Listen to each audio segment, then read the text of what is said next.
तर आज आपण आपला जो शो आहे है ना, तर ज्याला आपण सायन्स केमिस्ट्री म्हणलो, तर यामध्ये आज आहे श्रेयस करार. ऍक्च्युअली एपिसोड 2 आहे आपला. तर ठीक आहे, तर त्याला आपण कोणता चॅप्टर दिला होता?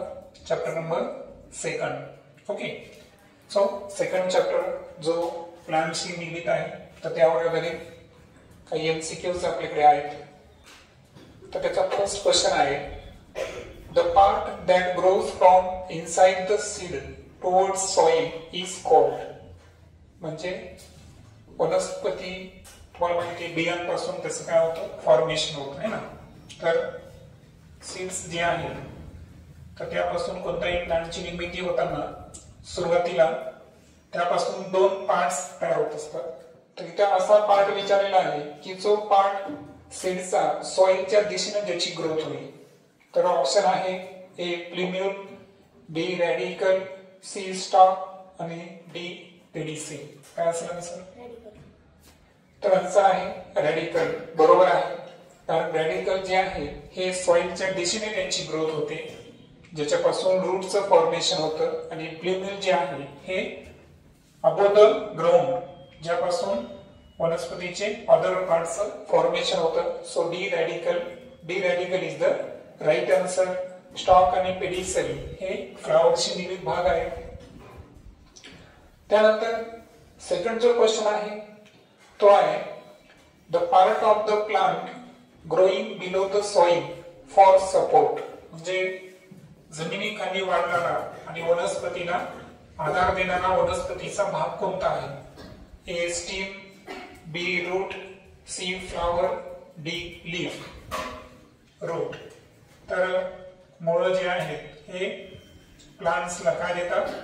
आधार देतात. आणि that's why root is the correct answer. Next आहे, roots of the banyan tree are. म्हणजे जे ओढ्याचं झाड आहे यामध्ये मूळ ही कोणत्या प्रकारची असतात? A aerial roots, B stilt roots, C breathing roots, D prop roots.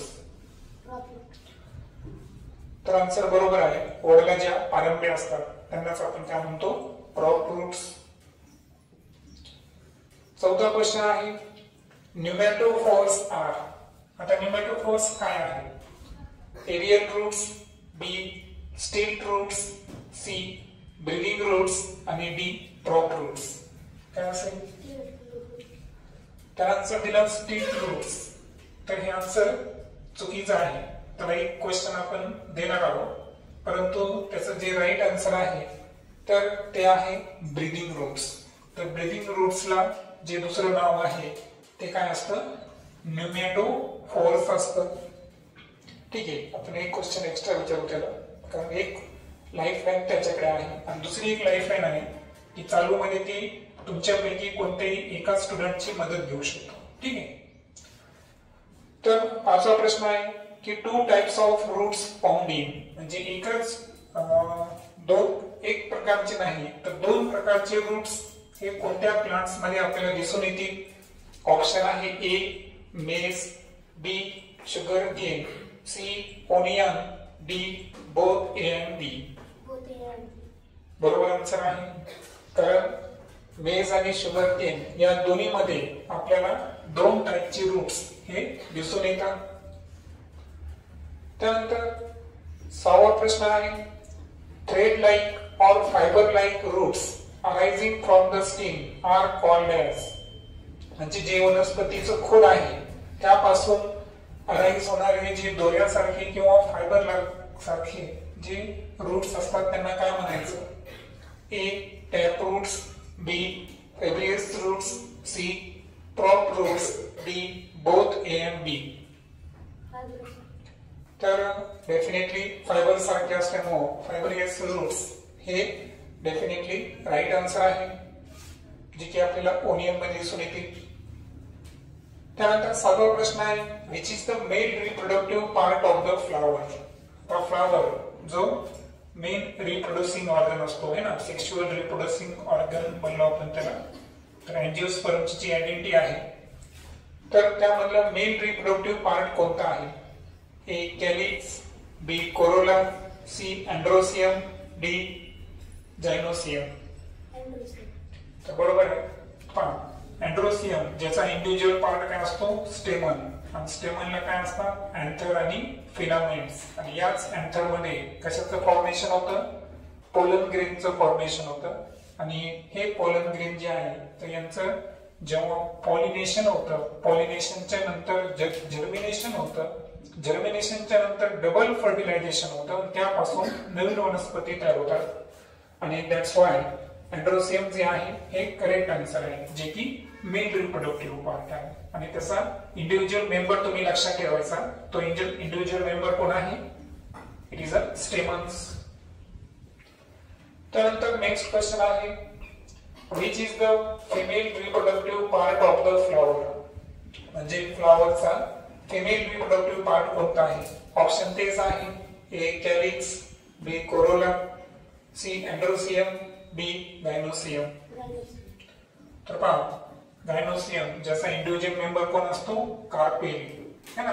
तर कार्पेल जे आहे तर त्याला आपण फिमेल रिप्रोडक्टिव्ह पार्ट म्हणतो, पण तो बिलॉंग कशाला करतो गायनोसियमला. आणि दॅट्स वाय फ्लॉवर मधला फिमेल रिप्रोडक्टिव्ह पार्ट हा गायनोसियम आहे, जेव्हा की मेल रिप्रोडक्टिव्ह पार्ट हा कोणता होता अँड्रोसियम होता. नेक्स्ट क्वेश्चन आहे सेपल्स फॉर्म द. आता सेपल्स जो आहे सर्वात एक्सटर्नल पार्ट आहे फ्लॉवरचा, तर तो काय आहे कॅलिक्स, कोरोला, अँड्रोसियम का गायनोसियम? तर जे आउटर पोर्शन असतं फ्लॉवरचं जनरली जे ग्रीन रंगाचं असतं हे की नाही, तर ते कोणतं आहे कॅलिक्स आहे. आणि कॅलिक्सच्या इंडिव्हिज्युअल मेंबर्सला काय म्हणतो आपण सेपल्स. त्यानंतरचा प्रश्न आहे which part of the flower is made up of colorful parts of the petals. पेटलचं फॉर्मेशन करणारा आणि फ्लॉवरला एक विशिष्ट प्रकारचे रंग प्रोव्हाइड करणारा जो पेटल्स आहे, या पेटल्सच्या पार्टला काय म्हणायचं? Calyx, corolla, androecium, gynoecium. तर डेफिनेटली ते काय आहे कोरोला आहे, जो की कलरफुल पार्ट्स आहे. त्याच्या इंडिव्हिज्युअल मेंबर्सला आपण काय म्हणतो पेटल्स म्हणतो, आणि ज्याच्या आतमध्ये अँड्रोसियम आणि जायनोसियम प्रेझेंट असतात. त्यानंतर 11th क्वेश्चन आहे अ कार्पेल कन्सिस्ट ऑफ. आता सांगितलं मी तुम्हाला की जे गायनोसियम फिमेल रिप्रोडक्टिव्ह पार्ट होता त्याच्या इंडिव्हिज्युअल मेंबरला काय म्हणलो आपण कार्पेल. कार्पेल हा कशाचा बनलेला आहे? ए स्टिग्मा, बी स्टाईल, सी ओरी, डी ऑल ऑफ देम. बरोबर आन्सर आहे, कारण कार्पेल जसं मेल मध्ये आपण पाहिलं होतं की स्टेमन हा कशाचा बनलेला होता अँथर आणि फिलामेंटचा बनलेला होता, तसा कार्पेलचा सर्वात टॉपचा पोर्शन काय असतो तो कोणता असतो स्टिग्मा. त्यानंतर असतं जी पोकळ नळी असते ॲलोट्यूब, ती कोणती आहे स्टाईल, ज्याच्यामधून pollen tube along with 2 male gametes travel करत असतं. त्यानंतर तिसरा पार्ट कोणता आहे त्याचा ओरी, ज्याच्यामध्ये ओव्हल असतं आणि जिथं डबल फर्टिलायझेशन किंवा फर्टिलायझेशन म्हणू आपण त्याला, ते घडून येत असतं. दॅट्स वाय डी आन्सर हे करेक्ट आन्सर आहे. Next during pollination pollen grains are release for on. आता पॉलिनेशन मध्ये आपण पाहिलं की मेल जे आहे अँड्रोसियम त्याचे 2 भाग असतात अँथर आणि फिलामेंट. अँथर मध्ये पोलन ग्रेनचं फॉर्मेशन होतं. मग हे पोलन ग्रेन्स जेव्हा कार्पेलकडे जातात तेव्हा कार्पेलच्या कोणत्या पार्टकडे ते रिलीज होतात, म्हणजे कुठं जाऊन ते त्यांचं जर्मिनेशन होतं? ए स्टिग्मा, बी स्टाईल, सी ओरी, डी ओव्हल. स्टिग्मा. तर फ्लॉवरचा तो स्टिकी पार्ट असतो की ज्याच्यावर पोलनचं जर्मिनेशन होत असतं, तर तो कोणता आहे स्टिग्मा. आणि that's why answer option A is the correct answer. Next in which fruit seed is outside the fruit. म्हणजे असं कोणतं फळ आहे किंवा प्लांट आहे की ज्याच्यामध्ये फ्रूटच्या बाहेर, बरोबर जे फ्रूट आहे तर त्याच्या बाहेर काय आहे सीड म्हणजे बी असते, option A mango, B ber, C cashew, D pea plant. बरोबर आहे. जे काजू आहे कॅश्यू तर याच्यामध्ये बी आउटसाइड असतं फ्रूटच्या. That's why answer is the correct. Next, which plant leaf has reticulate venation. तर रेटिक्युलेट व्हेनेशन जे आहे तर आपण जाळीदार शिराविन्यास म्हणतो. तर हे असणार लीफ कोणत्या प्लांटचा आहे? मेज, पीपल, कॉर्न, बनाना. तर टेक्स्टबुक मध्ये दिले आपल्याला की जे पीपलचं प्लांट आहे त्यामध्ये व्हेनेशन कोणतं असतं?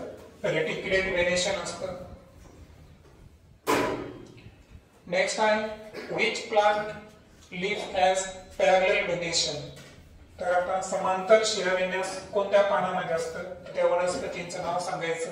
ए maize, B peepal, C sunflower, D rose. तर आन्सर आहे मेज. कारण पीपल, सनफ्लावर आणि रोज यांच्यामध्ये रेटिक्युलेट व्हेनेशन असतं, जेव्हा की मेज मध्ये काय आहे?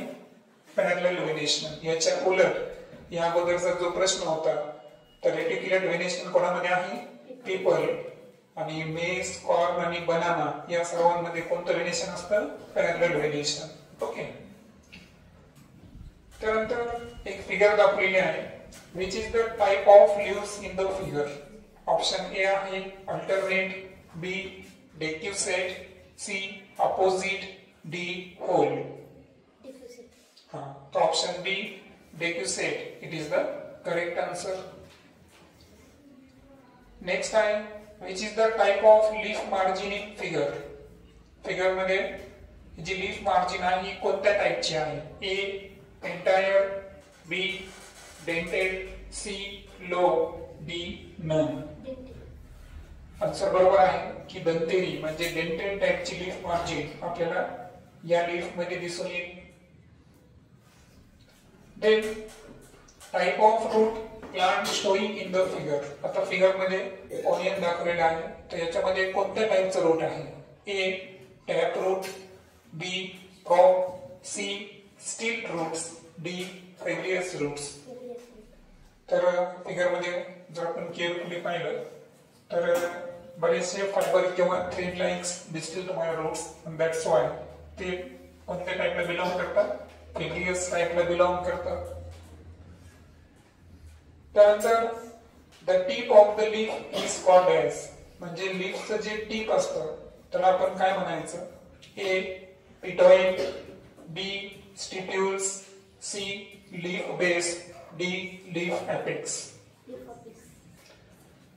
सो लीफचं जे टीप असतं त्याला आपण म्हणायचं leaf apex. It is the correct answer.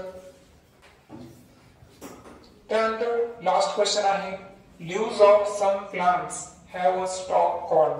म्हणजे काही प्लांट जे आहेत त्यांना स्टॉक सारखा भाग असतो तर त्यांना त्या पार्टला काय म्हणायचं? A petiole, B stipules, C leaf base, D leaf apex. तर जे लीफला जे स्टॉक सारखा पार्ट असतो तर त्याला आपण काय म्हणायचं? पिटॉइल. आता एक क्वेश्चन तुझा चुकला होता बरोबर, त्या संदर्भात तुला optional question. Small leaf-like structure may be present near the leaf base. These are called. म्हणजे लीफ बेसच्या शेजारी पानासारखं एक स्मॉल स्ट्रक्चर प्रेझेंट असतं त्याला काय म्हणायचं? A petiole, B stipules, C leaf blade, D leaf apex. So stipule is the correct answer. So पहा आज आपण मागच्या शो पैकी आजच्या शो मध्ये चेंजेस काय होता की आपण 25 च्या ऐवजी किती प्रश्न दिले इथं? 24 प्रश्न दिले होते. सॉरी 20 दिले होते आणि एक क्वेश्चन जो एक्स्ट्रा वाढला तो तुमच्यासाठी होता लाईफ लाईन की एखादं आन्सर चुकलं तुमचं तर ते तुम्हाला करेक्ट करता यावं. तर 20 पैकी 20 प्रश्नांची उत्तरे बरोबर दिले म्हणजे 80 पैकी किती गुण झाले? 80 गुण झाले. एकदा त्याच्यासाठी क्लिअर होऊ द्या.